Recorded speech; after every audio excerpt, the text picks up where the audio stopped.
We love football because any game can serve up a result that just doesn't seem possible. This time on Match of the Day Top 10, it's the biggest World Cup upsets. How about this for a shot? Van Persie! Oh, what a fantastic goal! Goodness me! And Mara ahead score! A brilliant individual goal!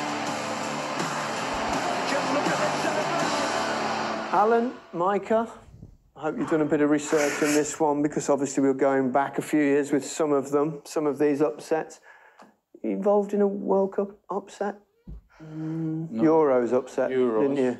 I mean, yeah, our biggest probably was, without upsetting our Scottish friends, probably when Scotland beat England at Wembley. Oh, God, yeah. And in the second leg of the playoff. That's for right. the Euros. Yeah. We'd beaten them at Hampden. And then they came back to Wembley and beat us. I think Scholes got 2 in the first game. 2, I think he got at Hampden. Oh, that's right. It was a two-legged thing, wasn't it? And then, yeah. They came to Wembley and beat us 1. I think Don Hutchison scored, beat us 1-0 tight. Jeez. So, yeah, that was a bit of an upset. Yeah. Not that the Scots will tell you. Euros, yeah, not World Cup. Yeah. Croatia. Of course, that one at Wembley. I thought we've talked about that. Oh, we have, yeah. I still can't painful, man. Remind us what happened again, Micah? Yeah. Cost me £1 million a year, didn't it? Why do you have to bring this back up? I just about got I can't look at Scott Carson the same. I can't. That was your new contract? Yes, exactly. What was going to be your new contract? Do you think you'll ever forget about that? Nope. Every time I go to the training Water ground... under the bridge, Micah. Yeah. You're doing all right in life. You could be doing better, though. You're always going to do better. You'd have waited at a party or something like that. Yeah, true. It's true. These are our top 10 upsets, as always. They'll be in no particular order. Senegal defeating holders France 1-0 in 2002. The USA beating England 1-0 in the group stages of the 1950 World Cup. Finally something when I wasn't born. Spain losing out to Northern Ireland in 1982. Maradona's Argentina shocked by Cameroon in the first game of the 1990 World Cup. South Korea toppling Italy 2-1 in 2002. The Netherlands thrashing champion Spain 5-1 in 2014. In the first and only time the countries met, East Germany shocking the world by beating West Germany in 1974. Eventual champion Spain losing their first game to Switzerland in 2010. Scotland beating a very strong Netherlands side in a thriller in 1978. And finally, giants Italy falling 1-0 to North Korea in 1966. So, gentlemen. I brought out the iPad for this. Give me, Alan, 10-6. South Korea 2-1 Italy. East Germany, West Germany. France 0, Senegal 1. Netherlands 5, Spain 1. And England 0, USA 1. That's only 6? 1950. Yeah, we didn't have a clue then, too. But I've just winged it, to be honest. Well, and Holland, Spain 5-1 from 10. Scotland, Holland, number 9, 78. The Swiss versus Spain, 2010, number 8. South Korea, Italy, 2002, number 7. And East Germany, West Germany, 74, number 6. OK, right. Where should we start with this one? Let's start with... Philbert, come and give us a hand here. There you go. There you go. Philbert, what happened in 1950? I'll tell you. What was it? England, USA. What happened, Philbert? Well, I'll tell you, but we'll come to that one because it's in one of your top 5s. OK? Good boy. Right, we'll go with South Korea against Italy to start with, which... Yes, it was a shock. It was a big shock. And it was an incredible game. Because the guy who scores the winning goal for South Korea, I don't know whether he played for Perugia in Italy, and they banned him. They banned him from playing for Perugia anymore. It's true. He said the owner of the club of Perugia said that gentleman will never set foot in Perugia again. I actually do remember that, to be fair. Yeah. I do.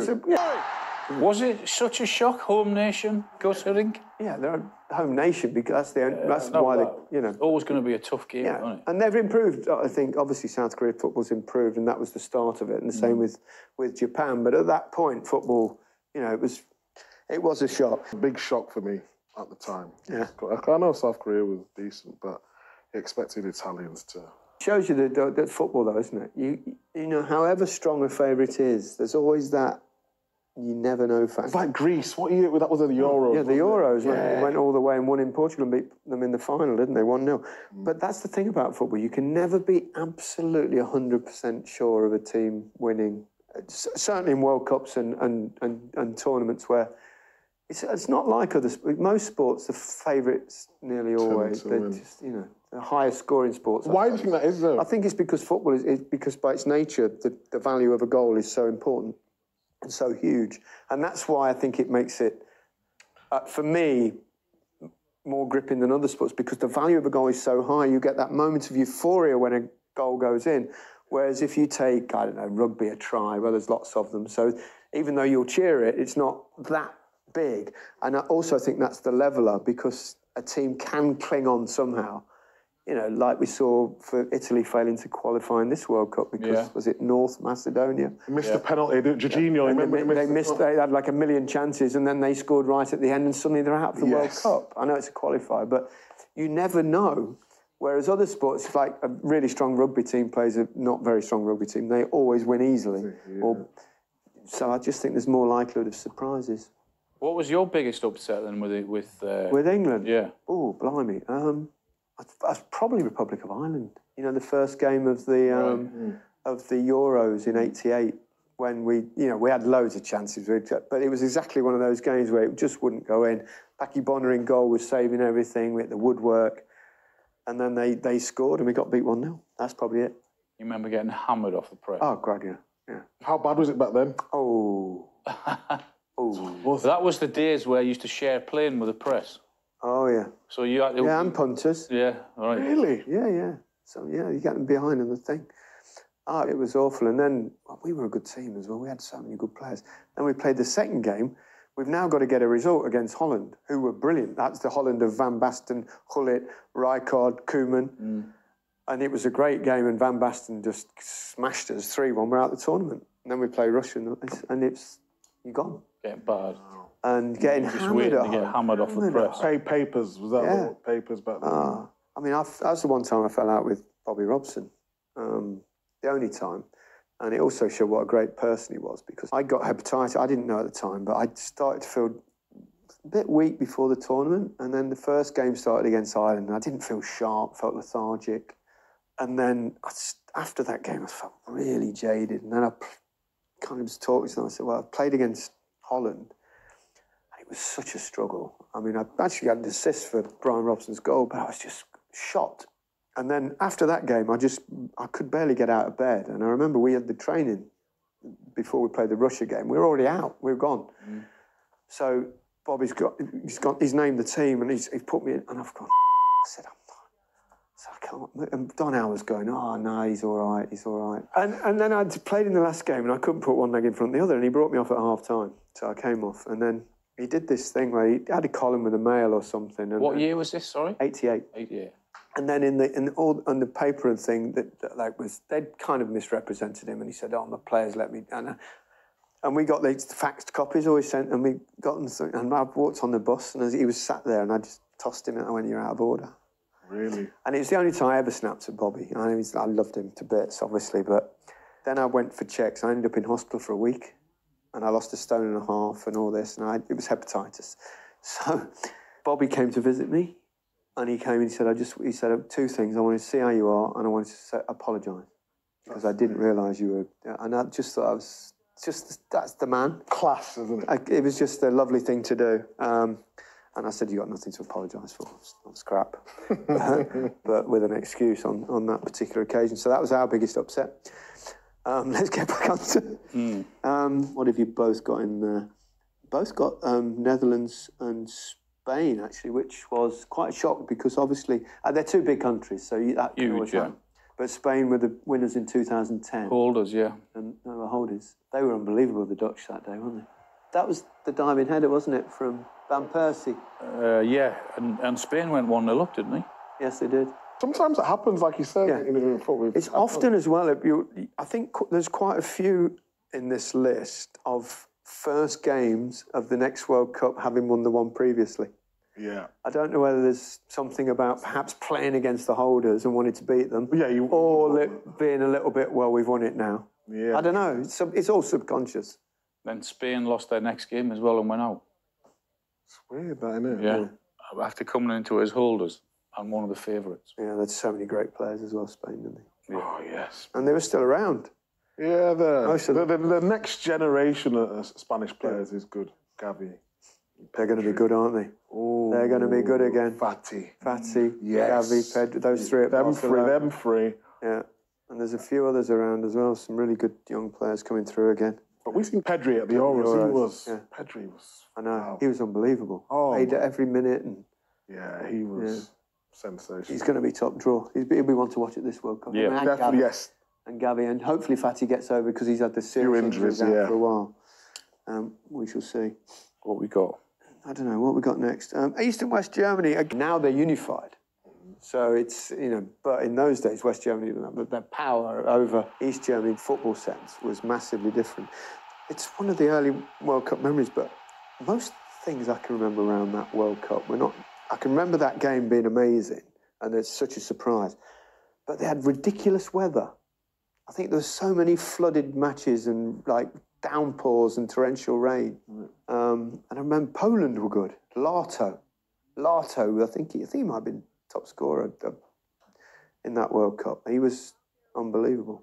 So Beckenbauer and Muller both played in that West German side. Oh, yeah. They ended up winning the World Cup that year. So they actually beat the World Cup winners. Which is also a similar thing. Yeah, he was enthusiastic.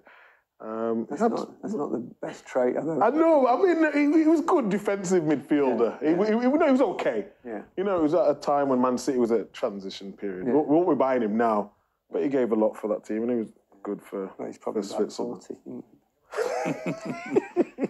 Yeah. Got France, Senegal.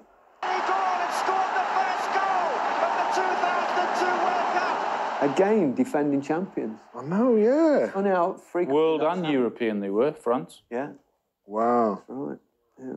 Did he pass away? He was very big and tall, and he was a good player, actually. I remember playing against him a couple of times. Rest in peace to him. Yes. But yeah, he was the goal scorer on It's funny with France. They either seem to go all the way and win something or completely implode, don't they? And end up fighting amongst themselves. Yeah. A little bit like that. Too much talent, though, aren't there? Too much talent. Yeah. He'll do well this year, you think? That is... Well, they've got the players, haven't they? When you've got Kylian Mbappe and Benzema's about to win... Oh, he's probably... Well, you just never know with the French, do you? One little argument here or there. Well, there's a possibility of that. And Deschamps been in charge a long time now as well. Whether that's good or bad, I don't know. But they've got... I mean, look at the talent they've got there. Yeah. Especially central defenders and stuff. They've got so many, haven't they? Yeah. Fofana, he's... Fofana, yeah. Koundé. Wow. Kimpembe, and they've got plenty of... Got plenty of talent. Yeah. In all positions as well. What about Pogba? We could borrow a couple of their central defenders. How do you feel about Pogba? I love Pogba. I've always liked Pogba. I love him as well. I think he's been... In a French shirt. Yeah, but do you think he'll shine? Shirt or a Juventus shirt. He's just struggled at Man United because Manchester United have struggled and kind of lost their way in recent years. And but does he shine at this World Cup as long as he's fit? He could do. Yeah. If he's fit. Because he's a talent, isn't he? And he's generally performed. Don't see it often enough, do you? Well, we haven't here, but they did in Italy. In Italy, constantly. I just think his time and his return at Manchester United has coincided with a time of turmoil at the club where they massively, massively struggled, and different coaches, different systems, different ways of playing, He's one of those footballers I just enjoy watching, though. Yeah. Got a bit about him, hasn't he? Oh, the skills. The flair, the flair I don't think you can deny that, though, can you? You can't deny he's got... I mean, he's got ability, but... I just mean for the World Cup, though. You don't see it enough. Yeah, I agree with that. For France, I think we do. That's why terms, no? Yeah.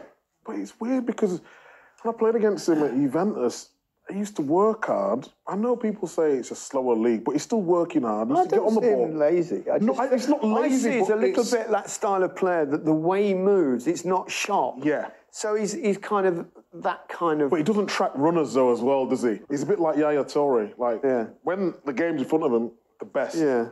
When you sort of just see his back, that is the only thing. And in the Premier League, you can get exposed like that. Yeah. Maybe the players weren't as quick in Italy.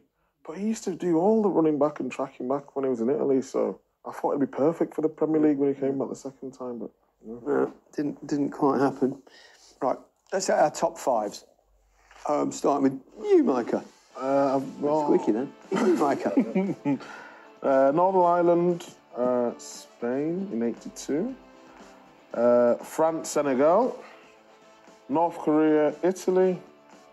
Cameroon, Argentina 1990, and USA. England in 1950. Alan, stop laughing and give me your top five. Okay, 5, Cameroon, Argentina. Cameroon, Argentina. 4, Switzerland, Spain. 3, Scotland, Netherlands. 2, North Korea, Italy. And 1, Northern Ireland, Spain. Okay. Did you? I didn't even know North Korea was playing football in 1966. Unbelievable. You do now. I do now. Right. Shall we be professional? Goodness me. There's enough giggling. You both got Cameroon, Argentina in your top 5, which is understandable because it was the Argentina, obviously, of Maradona and Canigia and some great players. They'd previously won the World Cup, so they were holders. And once again, going into the opening game, they kicked them. They were quite a vicious team, Cameroon. I mean, I think it was the foul on Canigia. Look it up. It's fantastically brutal. That would never be allowed in the modern game. Is that team with Roger Miller as well? Yeah. But they were also, to be fair to them, they were a really sumptuous football team.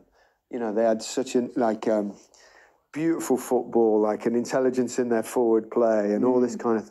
You know, we were told we got a bye in that game by Bobby Robson's teammate. Right, I shouldn't really say this, he said, but one of our scouts, who I believe was Howard Wilkinson, said they've got a couple of players out and you basically got a bye. No, nothing could have been further from the truth. It was just a grind. They were a terrific team. But Argentina went to the final then, didn't they? Argentina went to the final, lost to Germany. Yeah. But that opening game it's so often a surprise in the opening game. It is, yeah. Scotland, Netherlands, that was 1978 with Ali McLeod's Tartan Army, if my memory serves me right. And they were going there and he was telling all the Scottish people they were going to win it. Really? Yeah. They didn't. They struggled in the first 2 group games, but then they had to beat Netherlands, who were obviously a strong side, who eventually went to the final and lost to Argentina. But they, I think they had to win by a certain amount of goals, and it depended on the other game as well. And in the end, at one stage, it looked like it might happen. And Archie Gemmill scored that magical goal where he kind of danced his way through, and they just didn't produce anyone. And now it looks like they've actually got them back again. A few talented players. Whereas, you go back to that era of Hansen, Dalglish, Souness. McTominay's all right. Yeah. He's, I mean, they're not in the World Cup again, but no. They didn't quite make it. But they just need a few more.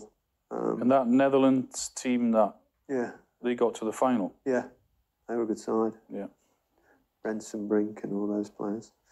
And it was a team without Cruyff, who some strange circumstances meant he wouldn't go to the World Cup. Kidnapping or something. Something odd. I can't remember exactly what it was. Something along those lines. Some kind of dodgy thing. And there's a lot of dodgy things in that World Cup. that whole Argentina had to beat, was it Peru, by 6 goals. And funnily enough, they won by 6 goals. 6-0, yeah. It was all, it was very suspicious goings on. Do you think football's corrupt or not? No, not yet. But I think that 1978 in Argentina, with the dodgy government and stuff that they had going on, who knows? They'll always deny it, and we can't categorically state that it was dodgy, but it was a tad suspicious. Suspicious. There's always been talk about it, but But it was magic. That was the World Cup of ticker tape. Ticker tape, Oh, when yes. it came out, it was all like... You must have seen images of that. Brilliant. Yeah. That was class. Yeah. When they came out, I saw it was all over the pitch in the end. It was like rubbish everywhere. But when it happened, you know, when Argentina were playing and scoring, and you know, there's Kempes and Luque and Ardiles, obviously. Was the Ardiles? I loved that Argentina team. I really wanted to win it. England weren't in it, you see. So you had to pick someone. And you wanted Argentina? I wanted Argentina, yeah. And they won it. It's great. Good job one of us was old enough. Did, yeah. Just waiting for you to give us a description of North Korea, Italy in 1966. Well, funnily enough, that's an amazing game because North Korea, Italy, Portugal at Goodison Park, and they were, I think, 3 ahead of Portugal after 20-odd minutes. North Korea, 3. Wow. And Portugal came back to win 5-3, and Eusebio scored, I think, 4. So there. Stuff you, Shearer. Your knowledge is ridiculous, isn't it? I've done a lot of World Cup documentaries. No. I'm impressed. That's good. That is very good. It's only if I'm right. Should we test it? Well, yes, go on. Who scored the goal for North Korea? I think you'll find it was Pak Duik. That's him. It was. I think he scored. How do you pronounce him? Pak Duik. Not bad. Yeah, he was a lovely lad, nice family. North Korea was, you know, has always been a great place to visit. Right, enough of this nonsense. So, USA, England. 1950. I was only 12. Come on. Don't give us this list, though. This is tough. No, but these are the most famous upsets. I mean, USA, England is so... Is it that big? It's huge. I mean, England had players like... Finney. Billy Wright, Stan Mortensen, Tom Finney, Wilf Jackie Mannion. Milburn was on the bench. Jackie Sir Milburn Stanley was on the Matthews bench, was on the was bench. I he? don't know Wow. why those great players were not... Jackie, you must know Jackie Milburn. Yeah, I Didn't you remember beat his record? Yeah, I remember that. Yeah. That's the only My dad's reason, yeah, you know hero. him. My dad's Was hero. he dad's hero? How was What he? did he say about him? Okay. Said he was unbelievable. Said he was a much better finish than his son. Yeah, well, we all know Jackie Milburn, yeah. that. Your dad was a good judge then. Yeah. Yeah. 501 outsiders. Yeah. Apparently USA were in 1950. 501. And they beat England with all those players in it. My granddad, who was a really good football player for the Army, he said that Tom Finney was the greatest football he's ever seen. He's most left and right. Sir Tom Finney. Sir Tom Finney, obviously, passed away a few years ago. Yeah. I suppose none of us were. Not even I was alive. And I'm also reading that England. It feels good that they can't laugh at you. I've seen the videos. They got beaten in the next game as well after Spain, England. Yeah, they went home in That was it. a bit Done. embarrassment. It's the Disgrace. first time England ever played in a World Cup, and I think they went there on like on a ship. Wow. Different now. Yeah. So there we go. So You've held us together through no, that. we've got one to go. I've got one to go, sorry. Yes, which you may remember, you may not. Northern Ireland versus Spain, which was in the 1982 World Cup in Spain, which makes it... and the goal scorer was, Alan? Jerry Armstrong. Correct, Jerry Armstrong. Actually moved to Spain to play after that, got a move. And also, of course, after he latterly became, like, the go-to Spanish pundit Right, yeah, for yeah, quite after that, many yeah. years. So way. talk about one goal absolutely transforming your life. That was it. Yeah. How old was you then? 11. Oh, so you just sort of... His first World It's Cup. proper. Yeah. Yeah. But, yeah, fantastic stuff. So, right, so we've got to decide a winner. Northern Ireland, Spain, or USA, England. So I'm going to go Northern Ireland, Spain, because we don't want a negative about England. We want a positive about Northern Ireland. So well done. I agree. Well done, Northern Ireland and Jerry Armstrong. Well done you for keeping us Finest- together in a lot Yes. Yeah, he was being integral to our... It's very rare good that job you we find a had. bonus about being ancient. This is when it helps when you got an old fart as a presenter, doesn't it? Finally. Finally. So those were our top 10 World Cup upsets. Agree or disagree? Either way, you can go by using the hashtag MOTDTop10. Bye for now.